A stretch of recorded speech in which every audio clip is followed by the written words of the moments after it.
I'm Perpetuah Sherman, and I'm a Kenyan American woman, and I'm a third-year student at the University of Texas Southwestern Medical Center, and this is my elevated story.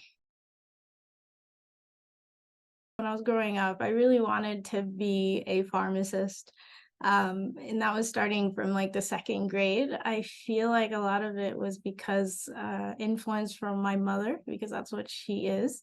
And then when I moved here and I became a pharmacist, I realized very quickly I didn't quite have that part of the part I enjoyed, which was the diagnosis, figuring out what's going on, and then treating. I was mostly on the treating end, which is just dispensing medication.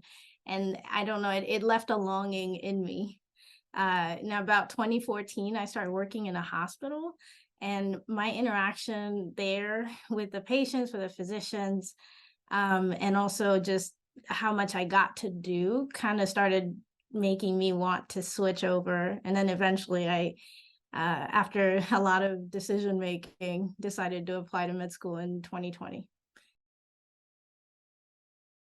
Very much so. My biggest, again, for me, I have a different perspective just because I have a family as well. So I had to put a lot of thought, which is also why it took me forever to apply to med school.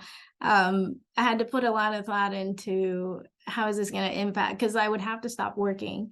So when of course, on paper, I looked and it wasn't cheap, which is also why I decided to only apply to schools in Texas. I think part of being in state, I knew I would get a little bit cheaper in terms of like tuition.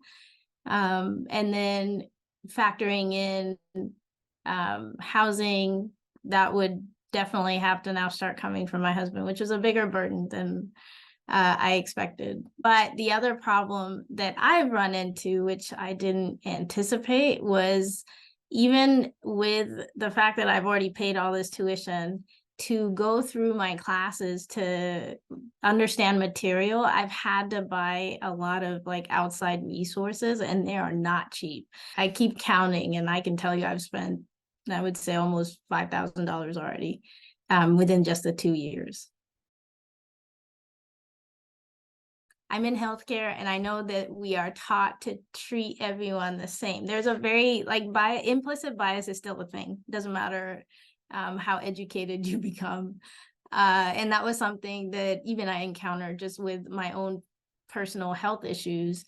I had a physician who told me that I had a condition just because it was prevalent in African Americans. And I thought that was like the most ignorant thing to say, to be honest, just because I was like, I know what my problem is. I am telling you what my problem is, and you decided something else because I look a certain way.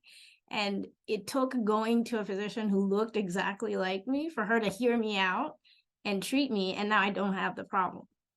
So I think, to me, representation matters, because it takes, as an African American, I'm not going to look at a woman who maybe has health issues and tell her, let's say, fibroids are common in African American women, so we should check you out for fibroids because that's what it is. I think that's wrong.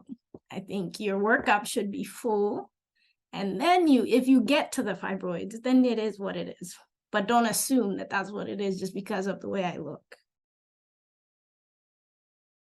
I think for me, the first thing I thought of, the scholarship is great, because in my entire school time in the United States, never gotten a scholarship. I was not a bad student, but no matter what I applied to, I never got money. So I just got school loans. So that was one. But even the opportunity to learn to come out of my shell and be a leader, which is something that I want to use as a platform to inspire other young ladies to get to where I am, or even better, to be honest.